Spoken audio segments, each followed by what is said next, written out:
Hi bro. Hi hi అండి. Thank you so much first of all your valuable time ఇచ్చినందుకు. It's okay. So ఎక్కడ social మీడియాలో చూసినా మీ వీడియోస్ ఎక్కువ వైరల్ అవుతున్నాయి. సో వైరల్ కంటెంట్ మాట్లాడుతున్నారా లేకపోతే లేదు వైరల్ అవుతున్నాయా? లేదు లేదు, నా రాతలు మనసుకి హత్తుకుపోయేలా ఉన్నాయి కాబట్టి వైరల్ అవుతున్నాయి అంతే. సో నిజంగా అంటే ప్రతి ఒక్కటి కూడా చాలా బాగుంది. మీరు మాట్లాడే మాటలు కావచ్చు and me way of talking అయితే అందరికి బాగా కనెక్ట్ అయింది. అవును. బట్ నాకు అనిపించింది ఏంటంటే కొంతమంది నేను ఫస్ట్ లో చూసేటప్పుడు ప్రతి ఒక్కరు ఇలాగే చెప్తారులే, ఏముంది, అవును సో మైక్ ముందుంటే అందరూ మాట్లాడారు అవును అని అనుకున్నాను అనమాట. సో కొన్ని వీడియోస్ చూశాక మిమ్మల్ని ఫాలో అవుతున్న తర్వాత ఇది రాతల్లో నుండి వచ్చింది లేదు, ఏదో తలరాత మారబోయి వచ్చే మాటల్లా అనిపించాయి. సో అంటే నేనేంటి అంటే నాకు ట్రిగ్గర్ పాయింట్స్ ఎక్కువ అయ్యాయి లైఫ్లో. ఒక మనిషి పరిచయం అయ్యే ముందు కంటే నాకు ఫస్ట్ ఆ మనిషి చేసే వెకిలి నవ్వులు కనిపించాయి.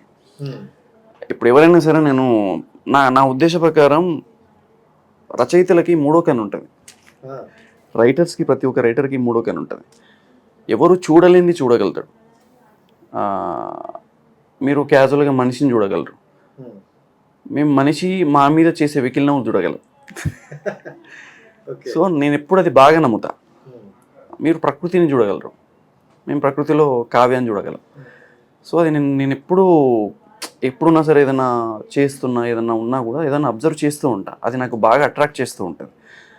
సో అంతే తప్ప నా మెయిన్గా వైరల్ కంటెంట్ మాట్లాడాలని ఎప్పుడు లేదు. బట్ జనరల్గా వచ్చారు కాబట్టి రైటర్ టాపిక్ వచ్చారు, దాని గురించే మాట్లాడదాం తప్పకుండా. అంటే జనరల్గా మీరు యాక్టర్, అవును, రైటర్, బట్ ఎక్కువగా అంటే యాక్టింగ్ అనేది ఎవరో రాసిన దానికి మీరు చేస్తున్నారు అనే ఒక భావమే కనిపిస్తుంది. ఒకవైపు మీ రైటింగ్ స్కిల్ కనిపిస్తుంది. నాకున్న డౌట్ ఏంటంటే యాజ్ ఎ రైటర్కి, ఎందుకంటే ఒక రైటరు ఏ ఒక్క ప్లేస్కి వెళ్ళినా ఒక కొత్త ధనాన్ని ఆలోచించి చూసి ఇంటికి వెళ్ళాక రాస్తారు. అవును. So end of the day అనేది రైటర్ ఏం కోరుకుంటారు, ఏం ఆశిస్తారు? తృప్తి, వాడి మనసు తృప్తి. అంతే. ఇప్పుడు నేను ఒకటి చేంజ్ అవ్వాలి అనుకుంటా, ఆ సమయంలో నేను చెప్పలేను. ఇప్పుడు ఎందుకంటే ఆ సమయంలో నేను చెప్పినప్పుడు వాడి రియాక్షన్ ఎలా ఉంటుందో నాకు తెలియదు. ఒక రైటర్గా మేము బయటికి వెళ్ళినప్పుడు కానీ ఏదైనా సిచ్యువేషన్స్ చూసినప్పుడు కానీ అందులో కావ్యాన్ని వెతుకుతూ ఉంటాం, లేకపోతే ఏదన్నా విప్లవ భావాలని వెతుకుతూ ఉంటాం. ఇప్పుడు ఎగ్జాంపుల్ నేను ఏం చెప్పాలి, నేను స్పిరిచువల్ ఫ్రెండ్ నాకు ఒక అబ్బాయి ఉంటాడు, నా చందు అని నా ఫ్రెండ్, నా మిత్రుడు.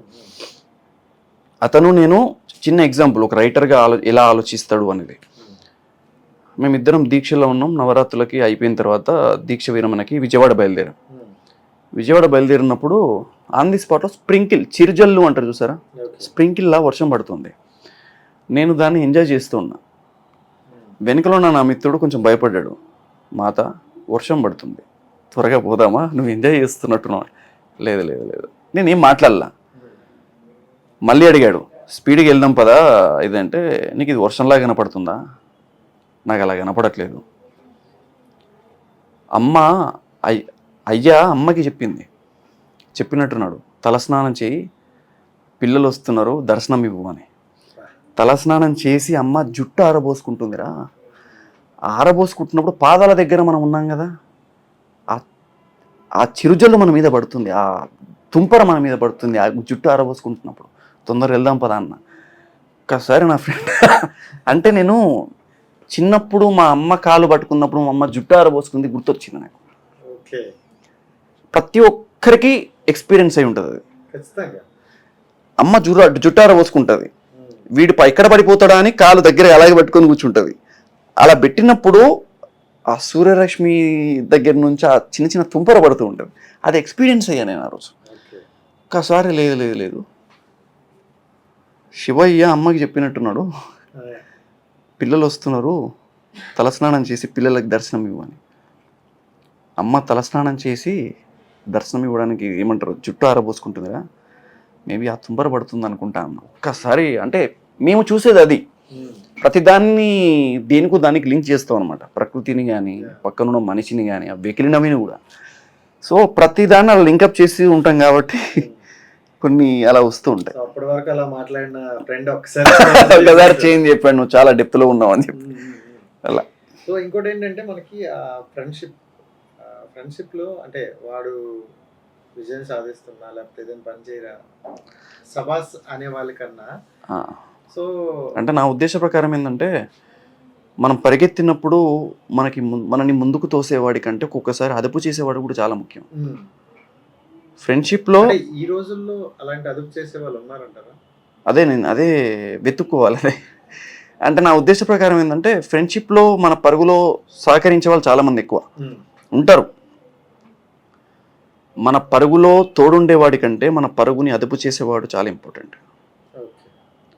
మామ నా దగ్గర 1,00,000 రూపాయలు ఉన్నాయి, పలానాది కొందాం పదా, ఎందుకు వద్దు, పెట్టుకో, సేవ్ చేసి పెట్టుకో, ఫ్యూచర్లో అవసరం వస్తాయి. పరిగెత్తించేవాడు కాదు, ఒక్కొక్కసారి ఆపేవాడు, అదుపు చేసేవాడు కూడా మిత్రుడే. వాడు చాలా ఇంపార్టెంట్ మనిషికి. ఎందుకు అంటే నీ వేగం ఒక్కొక్కసారి తగ్గించాల్సి వస్తుంది నీ ప్రయాణంలో. ఆ టైంలో అదుపు చేసే మిత్రుడు అవసరం.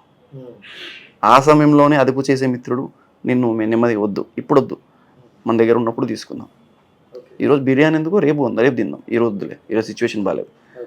అలా అదుపు చేసేవాడు ఉండాలి. ఉన్నారు. అంటే అసలు మేము హైదరాబాద్కి వచ్చిన కొత్తలో ఉమేష్ అని నా ఫ్రెండ్స్ కొంతమంది ఉంటారు. ఉమేష్, మణికంఠ, మా స్కూల్ మెంట్ బ్యాచ్ అనమాట. ఇప్పుడు వాడు సెంట్రల్ గవర్నమెంట్ ఎంప్లాయ్. వాడు ఆల్రెడీ సెంట్రల్ గవర్నమెంట్ జాబ్ వదిలేసి మళ్ళీ ఇంకో సెంట్రల్ గవర్నమెంట్ కొట్టాడు. మా దగ్గర ఏం లేనప్పుడు ఏంటి అంటే బిర్యానీ కోసం డేస్ లెక్క పెట్టుకునే వాళ్ళం. ఇన్ని డేస్ అయ్యాయి, ఈరోజు బిర్యానీ తినాలి. పొరపాటు నా సిచ్యువేషన్ బాగాలేదు అంటే మళ్ళీ అన్ని డేస్ వెయిట్ చేయాలి మేము.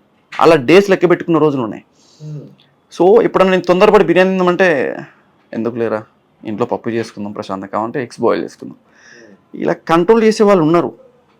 వీటి నుంచే నా రైటింగ్స్ కొత్తగా అల్లడం జరిగింది. ఇంకా చెప్పాలంటే పరుగు వేగం మన జీవితంలో పరిగెత్తడం కామన్, ప్రతి ఒక్కరు పరిగెడుతూ ఉంటారు. కానీ దాన్ని అదుపు చేసేవాడు ముఖ్యం. వాడు మిత్రుడన్నై ఉండాలి, నిన్ను ప్రేమించిన అమ్మాయి అన్నై ఉండాలి, నీ తల్లిదండ్రులనై ఉండాలి. సో నీ వేగాన్ని పెంచేవాడే కాదు, నీ వేగాన్ని అదుపు చేసేవాడు, కొన్నిసార్లు నెమ్మదించేవాడు కూడా అవసరం.